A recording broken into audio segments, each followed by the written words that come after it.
Good morning, everybody, and welcome to this edition of Dose Leprechauns. I am Leprechaun Jason. I am Leprechaun Nate. Been a pretty busy week in Notre Dame football this past week. For those of you that don't know, Dose Leprechauns is now the official podcast of Legion of the Leprechauns. So big thank you to the Jasons and Amy for being a part of that great admin group. We're really excited about the progress we're making there, and hopefully Dose Leprechauns can add some knowledge, some interviews, and some fun times to that Legion of the Leprechaun site. And new logo. And I was just going to say thank you very much to Jason Wood and Chad, also one of the other admins, for making our new logo that you'll see on the screen that our producer Albert is going to add up there. So I hope you guys like the new logo.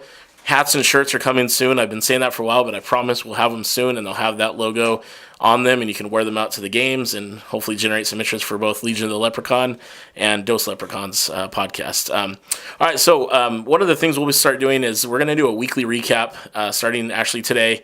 That'll just be a very brief 3-minute recap of the practices, what we saw, what we liked, what we maybe didn't like, and kind of where we're going from here. And then when game days start, we'll do a recap of each game. You know, what went well, what didn't, preview the next opponent, things like that. So you can look forward to that exclusively on Legion of the Leprechaun as well. It won't be a podcast, just a quick 3-4 minute recap of the week. But that said, one of the biggest announcements that came out this week that took me a little bit off guard, I think, is Coach Kelly came out and said that he has made his decision on the quarterback for the opener, and it's going to be both Malik and Deshaun Kaiser playing against Texas. Nate, thoughts?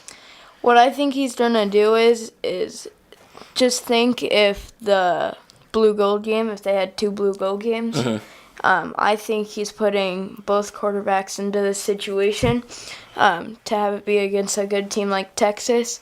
And then the next game against Nevada at home, I think that's when he'll start either Malik or Kaiser, because that's a good starting point. Very good. I like that analysis. I've heard it could either be week 2 or if they still can't decide after week 2, because Nevada, you know, you can't take anybody lightly, but I think if you're looking at it, Nevada would be more of a let's try some things out that maybe we're not too familiar with and see, kind of gauge how they're doing on those different situations. But you really can't gauge maybe who your starter would be for the rest of the season off that game, because they're not a powerhouse. However, I'm saying off of the Texas. No. Texas and Nevada I think will be good. Hey, these are some good things, there's some bad things. But I think Michigan State will be the week where we really determine, okay, this is going to be our guy.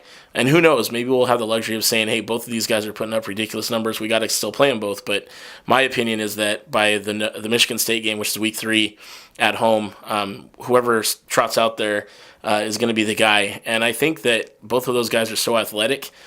And, man, what I've seen in practice film and some of the scenes that I've seen, these guys are both straight up legit, and they're going, you know, full bore right now at practice. They got guys coming at them. They're live. Malik, his escapability has gotten better than what it was last year, even what we saw against Texas. So you got a guy like that can scramble around, make plays with his feet, find the open receiver. You're gonna create problems for the defense no matter what. And then you have Deshaun, who can drop back and, you know, while the receivers may be inexperienced, they're all fast, they're all big, and they're all strong. Well, not all of them are inexperienced if you think about Torrey Hunter Jr. Other than Torrey Hunter Jr., you know, Economius St. Brown, Chase Claypool, who else? Any of the new Javon McKinley from Corona Centennial. All those guys are going to get open, and Deshaun's going to fight them in stride, kind of like Will used to do. Torrey, all these guys. I mean, we're in a good situation at the quarterback position, so it's exciting. I still think it's going to be Malik. I don't see how you can put aside his leadership and the way that he can escape and make things happen on a regular basis. But again, Deshaun could be the guy. Who knows? Either way, we're going to have one of the best quarterbacks in the nation throwing the ball around. The other topic I wanted to cover was Kelly announced. It seemed pretty definitive who his starting linebacker core is going to be, and it's going to be Niles Morgan at the Mike position. Then you have Greer Martini taking over for the great Jalen Smith. So is there going to be a drop-off? Of course. Jalen Smith is one of the best linebackers in the history of college football. But Greer Martini is very effective. He got hurt a little bit, dinged up a little bit last year, and didn't get to have the season that we had maybe hoped. But I think Greer's going to come in and really do a good job shutting down the outside out there. He's a very He's a fast player for a linebacker, for an outside linebacker. He has a good instinct for the ball, and he's tough. I think he's just a guy that can really do some things out there to help out Niles in the middle. And then, of course, on the other outside position, you have James Onwalu starting again at the other outside spot. So not as big as I would like as a linebacker, but he's fast and he is a very smart player. This is his third year in the defensive system now.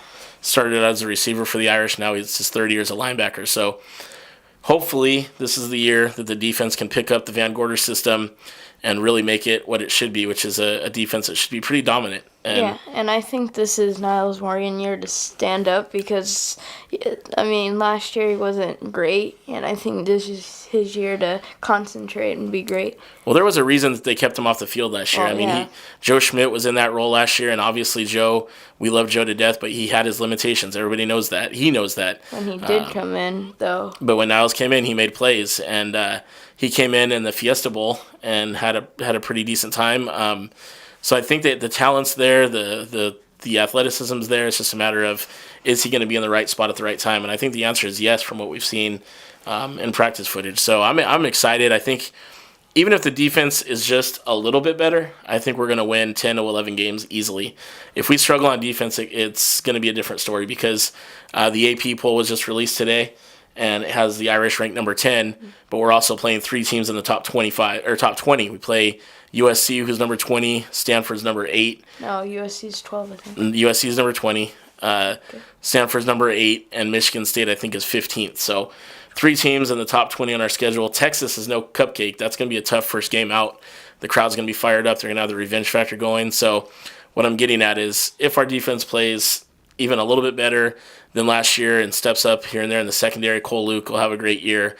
Studs still have a great year. Drew Trank will have a great year. If those guys produce the way they should, our front seven's been a lot better from what I see in practice, then I think we'll have a good year. I did also want to note Jay Hayes, one of the defensive ends, pass rush ends, did get hurt. I'm still waiting to see how serious that is. But he was tabbed to be one of the starters out there with him and Trombetti in a rotation with Dalen Hayes. So we'll see. But I think Isaac Rochelle has the other side completely locked down. So anyways, that's a very brief recap. We'll go into a few more here in our afternoon recap segment for Legion of the Leprechaun later. Next up, we have our special guest calling in today. We're really excited. It's going to be Reggie Brooks. We'll be calling in to talk about his time at Notre Dame and what he's up to now. So stay tuned. Now meet the legend that is us Notre Dame. We stand together and that's not gonna change. With family. All right, good morning, everybody, and welcome to Dose Leprechauns. We are going to start off with a bang this morning. We are honored to be joined this morning via cell phone by number 40, one of the Notre Dame greats, great running back for the Irish, number 40, Reggie Brooks. Reggie, thanks again for coming on this morning. Oh, my pleasure.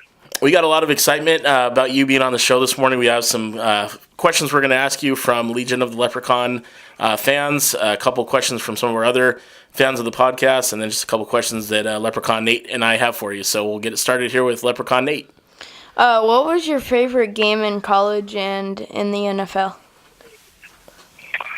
In college, I would have to say one of my favorite games was probably the USC game, other than the fact that I was sick as a dog afterwards. But had a lot of fun that game.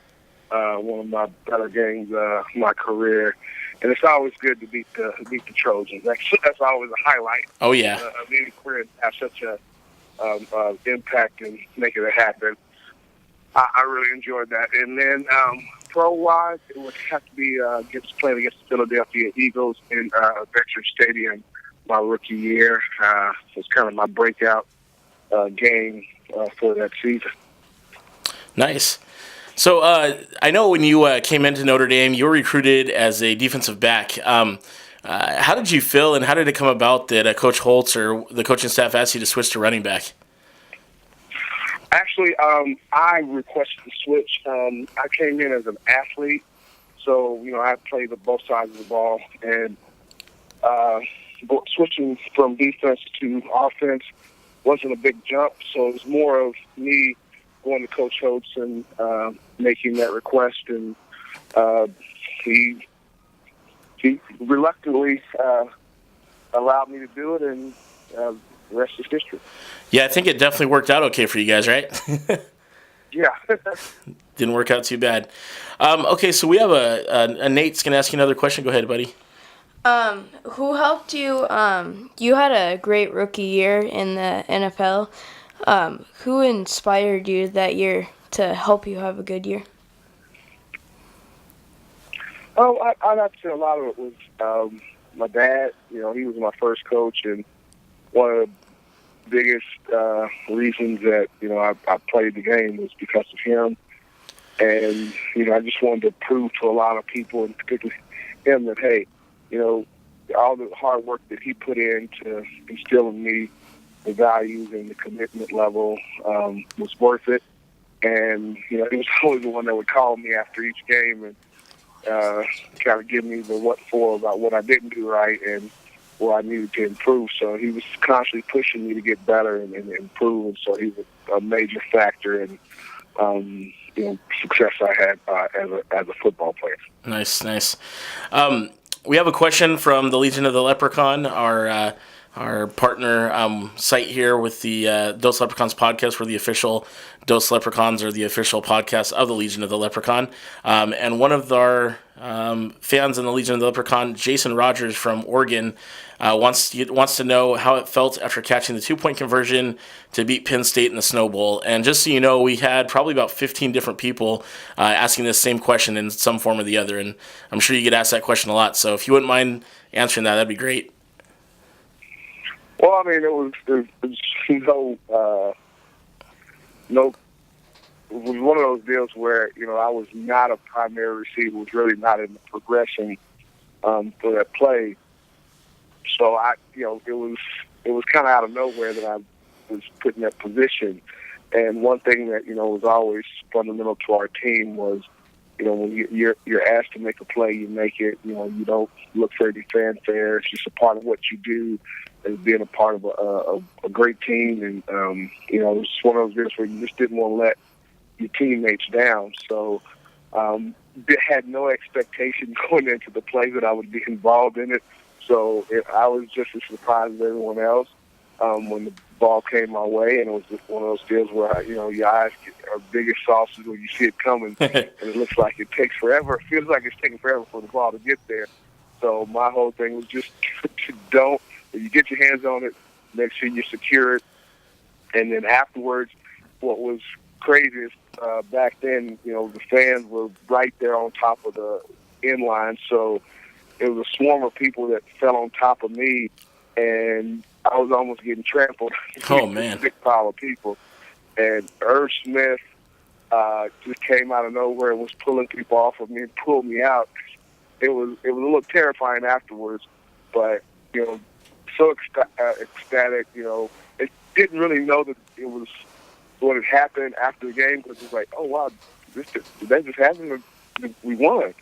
So, give a little context. The previous 2 years, the senior class lost their last game of their senior year, which is always a tough deal. And you don't want to send the senior class out in that fashion. You want to win your last home game on your home turf, and you know, because Notre Dame Stadium has always been, to me, a place of reverence and tradition that, you know, you don't come into our house and win. So we were real locked in. Hey, don't lose that last game, and that was something we had talked about all the way leading up into that week. Is that we got to find a way to come out with a victory, and you know, we were fortunate enough to do that. And you know, I was just blessed enough to be a part of a wonderful team, wonderful group of guys, and to have a big stake in making that happen was a big highlight in my career. Absolutely. And I mean, you had so many legendary moments. That obviously sticks out as one of the big ones that people remember, the Snow Bowl. Everybody remembers that game against Penn State. But another moment that we wanted to talk about is actually another question from one of our fans, one of our closest friends, Troy Keenan from Orange County, California, wants to know, in the 1992 versus Michigan game, the unconscious touchdown, is that the hardest hit you've ever received while crossing the goal line, or in general? How did it feel? Did you get your bell rung pretty good there? And what do you remember about that play? It was definitely the hardest hit I've ever taken crossing the goal line, but I wouldn't say it was the hardest hit I've ever taken. throughout my career. And you know, going into that game, I mean, that was like always. You know, we normally played Michigan the first game of the season, but we had played Northwestern in Soldier Field the week before. So, you know, Michigan was always that one of those games where you knew it was going to be hard fought, competitive, and physical. So, you know, coming in that game, you know, we had that mindset that this is going to be a tough game. But, you know, you don't. I saw the hit coming. It was just one of those deals where I was not in a position to protect myself. And when I took the hit, I knew it was not going to be good when I saw it coming, because he was coming with at an angle, and he was coming with a lot of velocity, and caught me right in this backside part of my helmet.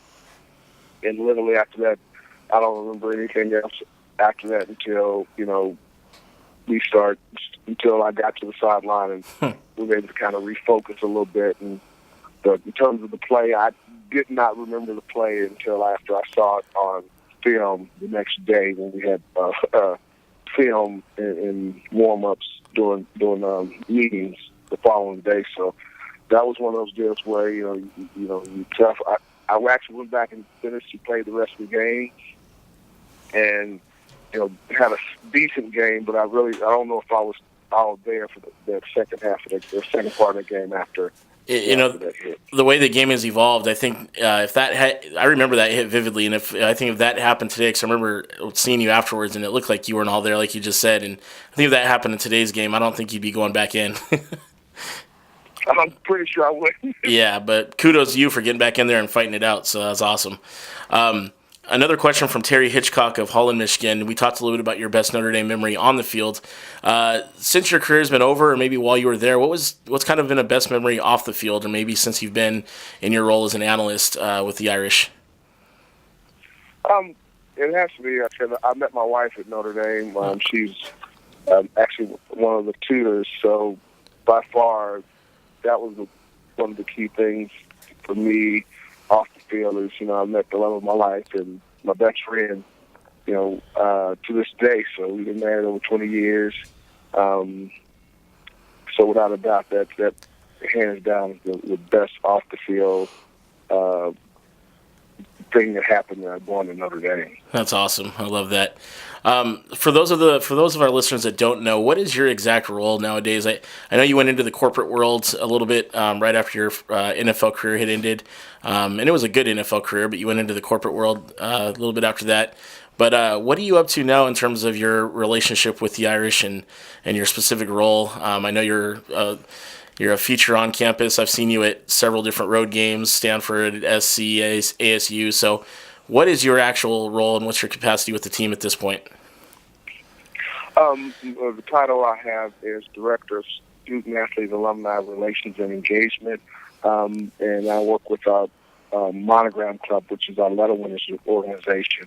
This organization, if you've ever lettered at Notre Dame in a varsity sport, you're part of this organization, and we're celebrating our 100th year in existence as a letter winners organization. So a great milestone. I do a lot with our former student athletes in terms of engaging them, being that conduit to reconnect with the university, not only athletically but in other aspects of the university, whether through your major. We have a strong networking functions that we engage in on a actually yearly basis throughout the year for all of our varsity sports. In terms of my relationship with the team, I do the post game show, so I analyze the games afterwards. We actually have a lot of, when I'm on the road, it's usually around events that we have through our Monogram Club. But I also do a lot of engagements. We have several of our current coaches that are now Monogram winners themselves. Archie Benson, Todd Light, Ron Jeff Paulus, Burris, Greg Hudson, Ron Paulus. Even with on David Grimes, who's strength and conditioning coach. So we have a good number of monogram winners there, and not only on the football team, but also basketball, men's, women's basketball, and soccer, or some of the other sports we have monogram winners. So I engage all of our former student athletes and our current student athletes to take full advantage of their opportunity and what the Notre Dame degree and connection with Notre Dame athletics provides for them. So more of a conduit to identify and maintain that connection to the university and particularly to the athletic department. Well, I can't think of a better guy to have in that role. Every time I've met you and my son's had a chance to take a picture with you, you've been very gracious. And I think the reason I say that couldn't find a better person is that every single Notre Dame athlete I've met, past, present, future, what have you, has always just been so gracious and so positive and upbeat. And I think you having the role you have, I think that it just speaks volumes because it really transcends all throughout everybody you meet that's a part of that program is just fantastic individuals, and I can't thank all those guys enough, and you, and just for all the support, and and how much you guys appreciate the fans and recognize that it's such an important part of the team as a whole. Well, our Subway alumni is phenomenal. So, our fan base is international, and I've always had an affinity for the Notre Dame fan base because it serves me not only as a student athlete and as a football player at Notre Dame, but even when I was in the corporate world, those people that had such an affinity for the university, maybe didn't graduate from Notre Dame, but had that connection. And, when we talk, you always hear about the Notre Dame family. It extends beyond just, those that graduated from the university because so many people have such a love and compassion and stay in the organization that you become part of more than just yourself. So that's something I always take into consideration, that it's not just about me, but it's about those that came before me. And it's very fitting in this 100-year celebration that we go back and relive and retell and engage those individuals that set the stage for us so many years ago. And that was something my dad was real big on. And one of the reasons I came to Notre Dame, because I had no concept of where Notre Dame was or what it was about until he started rattling off the history of the university and this football program. And I was like, oh, wow, that's pretty cool. Yeah, they're not bad. So it really gave me, it gave me coming from Oklahoma, it was always about the Sooners and, the Cowboys, and then you have a few things going on with some of the Texas teams, but Notre Dame is more than just a football team. It's more than just a university. It transcends a lot of different aspects of life and sport. And we talk about our recruiting pitch being more than, it's not a 4-year decision, but a 40-year decision. And that's one of the roles that I'm in, is making sure that we live out that mission, not only when you're at the university, but years, decades later, that, hey, Notre Dame will be there with you now, then, and until you die. Absolutely. So I got to put you on the hot seat real quick. Just give me your real quick 30-second to a minute evaluation, analysis, what have you. What's your take on Kelly's announcement last week that both Kaiser and Zaire are going to play against Texas? What's your take on that right now? I actually had spoken at a event for the Notre Dame Club of St. Joe Valley locally, and I've made that point just watching both those guys compete. And I think it's a doable thing. I know the players aren't happy about it, but they have the right temperament to handle it, and they'll go out and compete and continue to compete, and they don't take it personally. Malik, strong leadership, Deshaun, just class act. They have the temperament and the capacity to coexist. Not saying that that's how it's going to go for the entire year, but I don't think it's going to be a hindrance because of that. They bring to me two different things to the game. Deshaun was his ability to drop back and throw the ball downfield and see over the defense and really have a great vision.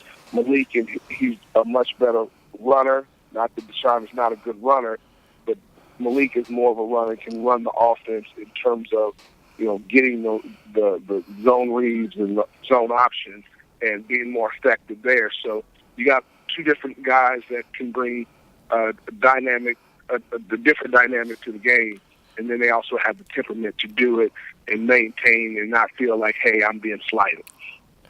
Yeah, that's a great analysis. I'm sorry, and I couldn't agree more. I think that this is a good problem to have, and I think that how in the world is Coach Strong going to prepare for both of these monsters out there on September 4th? I just think it's going to. I'm so excited about this season. I can hardly stand it. So it's exciting time. So as we finish up here, we got a couple of messages that just came in as we're talking to you. Al Diapola, him and his wife Marcia, apparently they met you at the USC game last week, and he said to say hello. I don't know if you remember him or not, but he's a great guy. He's from Jersey. He's a real good guy, big, strong supporter, so he wanted us to tell you hello. And then Scott Adams also, he lives in Indiana. He's at all the Irish games, wanted to say hello also. So believe that your impact is felt very strongly still on campus and throughout the Notre Dame community. So anyways, that's all we have for you this morning. I really appreciate you taking out the time. Hope to see you around campus this year. We'll be out there for the Duke game, so hope to run into you. I'll be around. All right, have a good rest of your day, and go Irish. All right, go Irish. Take care. Now meet the legend that is us Notre Dame. We stand together and that's not gonna change with family. All right, everybody, Dose Leprechauns are back, and we're going to be shutting it down here in our outgoing segment. Nate, today, 14 days till Notre Dame football. 2 weeks from today, we're going to be getting the house ready. We're going to have it Jason-proofed for all the jumping around that's going to go on. Notre Dame versus Texas, 5:30 p.m. on ABC, 2 Sundays from today. Yep. You excited? Excited. Yep. Yeah, we're excited. I've been doing my countdown since '99, as a lot of you know. Today's countdown is number 14 days till Notre Dame football. Oh, and by the way, sorry, yesterday I messed up. Forgot to include Pat Terrell right off the bat. That was a huge slip-up because that guy was one of my favorite players on the 88 team. I got booed. I got people throwing stuff at me. But anyways, Pat Terrell, I'm sorry for listening. If you're probably not, but if you are, sorry for excluding you, but we got you back on there. But anyways, today's 14 days till Notre Dame football. Today our feature was, of course, Johnny Latner, rest in peace, number 14, one of the great Heisman winners from Notre Dame. Just one of those legends that we hear about all the time. We also had Ivory Covington, who was a shutdown corner for the Irish back in the early 90s. And then we're getting into the new school athletes. We have, of course, number 14, one of our quarterbacks, Heisman contender, Deshaun Kaiser. What a stud. He's just, man, we got so lucky to have such a great quarterback core, and Deshaun obviously is one of the two guys that's going to be competing for the job and trying to get us some victories, and especially against Texas. So Deshaun Kaiser, and then, of course, also number 14, started out as number 13 at the spring game, so may not be familiar with him just yet, but number 14 is freshman safety Devin Studstill, who I think is going to play a huge role in the secondary.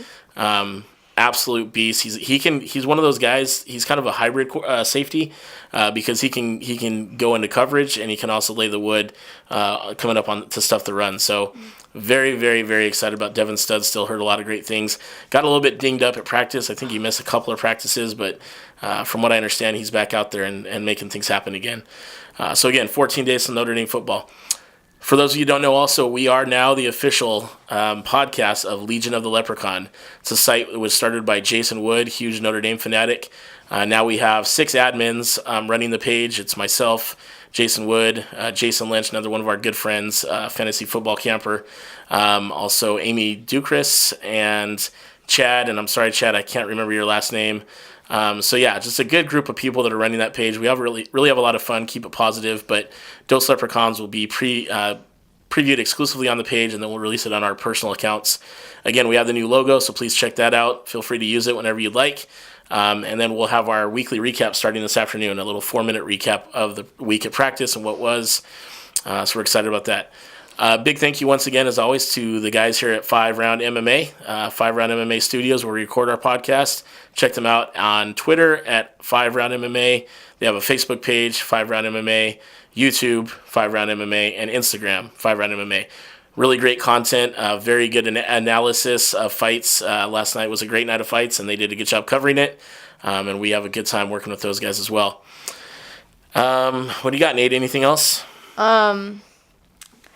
Hats and shirts are coming out soon, if you haven't heard. Today is SummerSlam weekend. And yeah, that's it. Another big shout out to Tax Bastard, Steve Newman, one of our other big supporters, one of our big Notre Dame fans. Good guy. Thank you for listening. Thank you for the support. Everybody that supports the show, we really appreciate it. Nate wants to be a sportscaster when he grows up, so this is a great platform for him to get started. And the added bonus is we get to talk about what we love, which is Notre Dame football. So good times. We're going, after this, we're heading out to do our fantasy football draft, our second draft. Nate's in the league. I beat everyone. He beats me usually, which is embarrassing but true. And then we got SummerSlam tonight. So check that out. We got our wrestling podcast coming up after this. And everybody have a good week, and we'll see you next week. Go Irish.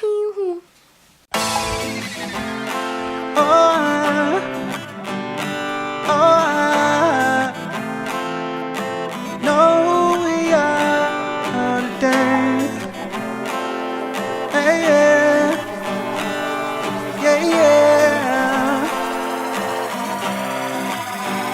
There is no glory without scars.